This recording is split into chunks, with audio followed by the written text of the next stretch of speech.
কতিপয় বিএনপির মধ্যে অনুপ্রবেশকারী, সন্ত্রাসী, চাঁদাবাজ এই দলের গায়ে কালিমা লিপ্ত করার অপচেষ্টায় লিপ্ত আছে, তাদেরকে অবিলম্বে চিহ্নিত করা হোক এবং জনসম্মুখে বহিষ্কারের দরকার নেই। তালিকা বিএনপির পক্ষ থেকে প্রতি সপ্তাহে তালিকা প্রকাশ করা হোক যে এরা হচ্ছে আমাদের চাঁদাবাজি করে আমাদের দলের ভাবমূর্তি ক্ষুণ্ণ করছে, আমাদের অগ্রযাত্রাকে।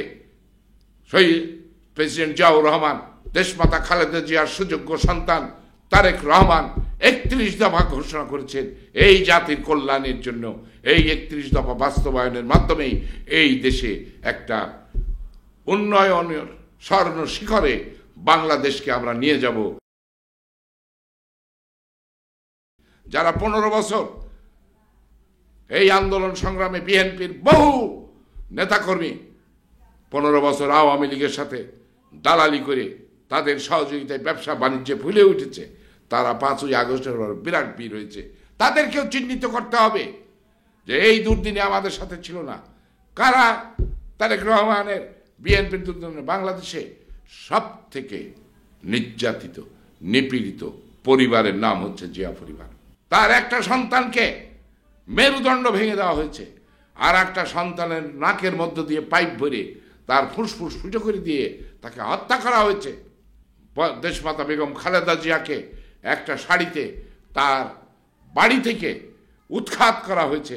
সেই দিন আমরা ভিন্ন দল করলেও আমরা দেশমাতা বেগম খালেদা জিয়ার পক্ষে রাজপথে যেয়ে আন্দোলন করতে যেয়ে প্রতিবাদ করতে যেয়ে আমরা কারাগারে নিক্ষিপ্ত হয়েছি এবং দিনের পর দিন রিমান্ডে নিয়ে কি পৈশাচিক নির্যাতন করেছে এইটা দেশনায়ক তারেক রহমান তিনি এই নির্যাতন সহ্য করেছেন, তিনি দোজখও দেখেছেন, তিনি বেহেশতও দেখেছেন।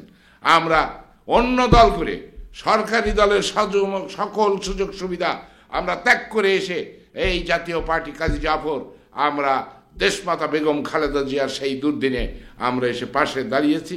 আমরা আমাদের প্রতীক, প্রিয় প্রতীক লাঙল প্রতীক ছেড়ে দিয়েছে। আমরা কোনোদিনও ওই নির্বাচন কমিশনে নিবন্ধিত করতে যাই নাই। কাজী জাফর আহমদ 37 জন সাবেক সংসদ সদস্য নিয়ে, 7 জন সাবেক মন্ত্রী নিয়ে, আমাদেরকে নিয়ে তিনি জাতীয় পার্টি কাজী জাফর গঠন করে দেশমাতা খালেদা জিয়ার সেই দুর্দিনে দুঃসময়ে আমরা বিএনপির পাশে দাঁড়িয়েছি। আমরা কিন্তু অন্যান্য দলের মতো না, আমরা ইচ্ছা করলে আওয়ামী লীগের সকল ধরনের সুযোগ সুবিধা গ্রহণ করার মতো যোগ্যতা, দক্ষতা এবং পরিবেশ সেই দিন ছিল। কিন্তু আমরা সেই দিনের লোভ, প্রলোভন, ভয়, ভীতি, সন্ত্রাস আমরা মোকাবেলা করেই আমরা দেশমাতা খালেদা জিয়ার সাথে ছিলাম। দেশমাতা খালেদা জিয়া যখন ফ্যাসিস্ট হাসিনা অপকৌশল করে জাতীয় পার্টির চেয়ারম্যান সাবেক রাষ্ট্রপতি এরশাদকে বিরোধী দলের নেতা করলো, তখন বিদেশিরা এসে দেশমাতা খালেদা জিয়াকে জাতীয় পার্টির ব্যাপারে জিজ্ঞাসা করত যে উনিও তো সাবেক রাষ্ট্রপতি ছিল, উনিও তো একটা বড় দলের নেতা, উনি এখন বিরোধী দল হয়েছে। হাসিনা তো অপকৌশল করে বিএনপিকে দেশবাসীর কাছে খাটো করার জন্য, ছোট করার জন্য এই এরশাদকে বিরোধী দলের নেতা করে জাতীয় পার্টিকে বিরোধী দল করে সেই দিন খালেদা জিয়া অনুভব করেছিলেন জাতীয় পার্টি নামে একটা অংশ তার সাথে থাকা উচিত। সাবেক রাষ্ট্রপতি এরশাদের নামে জাতীয় পার্টি বিরোধী দল সংসদে, সাবেক প্রধানমন্ত্রী এই দেশের সুপরিচিত রাজনীতিবিদ সাবেক প্রধানমন্ত্রী বেগম খালেদা জিয়া পাশে এসে কাজী জাফর আহমদ সেই দিন বেগম খালেদা জিয়া, কাজী জাফরও সাবেক প্রধানমন্ত্রী, তিনি যখন এসে খালেদা জিয়ার পাশে দাঁড়ালেন তখন বেগম বিএনপির বুকটা উঁচু হয়ে গেল যে না, আমরা দুর্বল নই, আমরা সবল। আমরা সেই সবলতার পরিচয় দিয়ে খুন, গুম, রাহাজানি, আমি যে কোনো সময় গুম হয়ে যেতে পারতাম। আমি যে ভাষায় যেভাবে আমি এই শহীদ ফ্যাসিস্ট বিরোধী আন্দোলনে আমি যে ভাষায় প্রতিবাদ করেছি, ঝাঁপিয়ে উঠেছি এবং আল্লাহর রহমতে মুখ দিয়ে যা বলেছি তাই ঘটেছে। আমি হাসিনাকে বলেছিলাম তোমার এই গণভবনের ইট থাকবে না, গণ অভ্যুত্থানে তোমার পতন হবে, তুমি পালায় যাবা।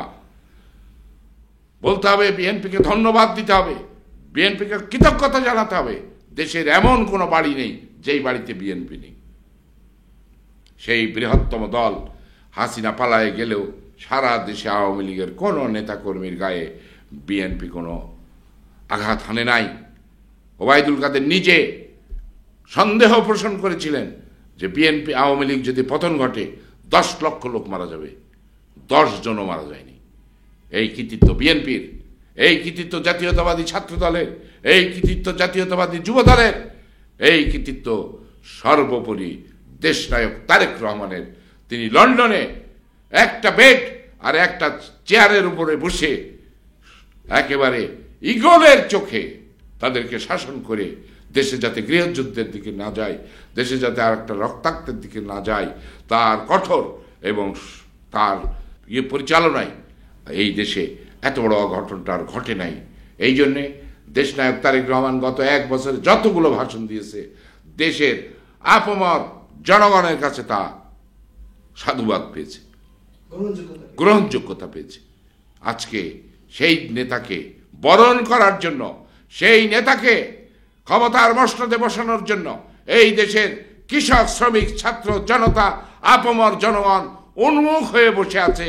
অথচ কতিপয় বিএনপির মধ্যে অনুপ্রবেশকারী, সন্ত্রাসী, চাঁদাবাজ এই দলের গায়ে কালিমা লিপ্ত করার অপচেষ্টায় লিপ্ত আছে।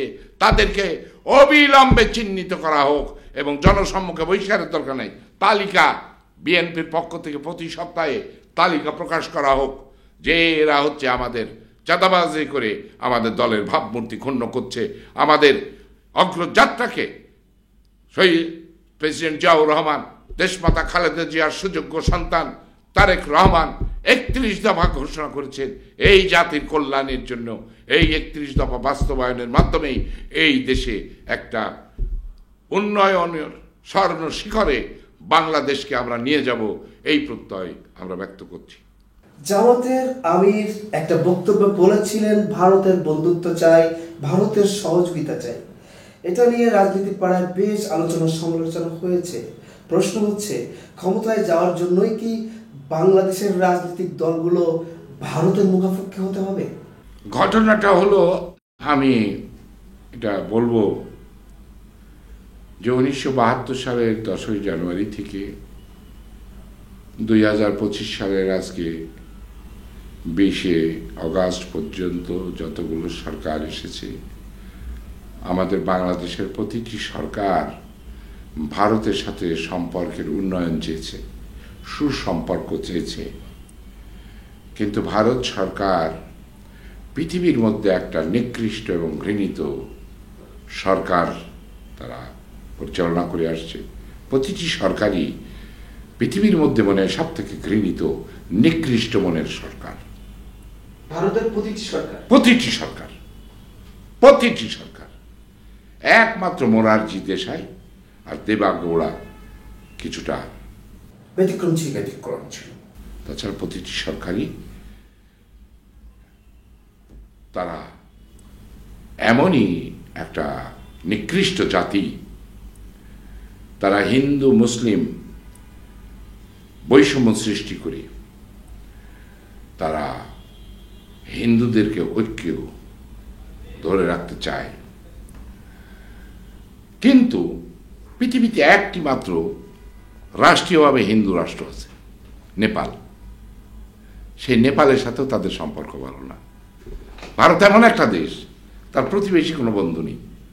বাংলাদেশে ডক্টর শফিকুর রহমান সাহেব যে কথা বলেছেন, এই কথার সাথে আর একটা কথা যোগ করলেই আমি সন্তুষ্ট হতাম, সম্মানের সাথে। আমরা বাংলাদেশ স্বাধীন রাষ্ট্র, আমাদের সম্মান, আমাদের মর্যাদা যদি ভারত দেয়, তাহলে অবশ্যই আমরা ভারতের সাথে সুসম্পর্ক চাই। তারা যদি আমাদেরকে নিকৃষ্ট জাতি মনে করে এবং আমাদেরকে ভাতে পানিতে মারার চেষ্টা করে, আমি অন্যান্য নদীর কথা বাদই দিলাম, গঙ্গা এবং তিস্তার সাথে তারা যে করছে, এর দ্বারাই প্রমাণিত হয় তারা আমাদের বন্ধু রাষ্ট্র না, তারা আমাদের শত্রু রাষ্ট্র। গ্রীষ্মকালে তারা শুকায়ে মারে, বর্ষাকালে তারা সমস্ত ওই গজলডোবার সমস্ত দরজা খুলে দিয়ে আমাদেরকে ডুবায় মারে। সুনামগঞ্জে ডুবায় মেরেছে।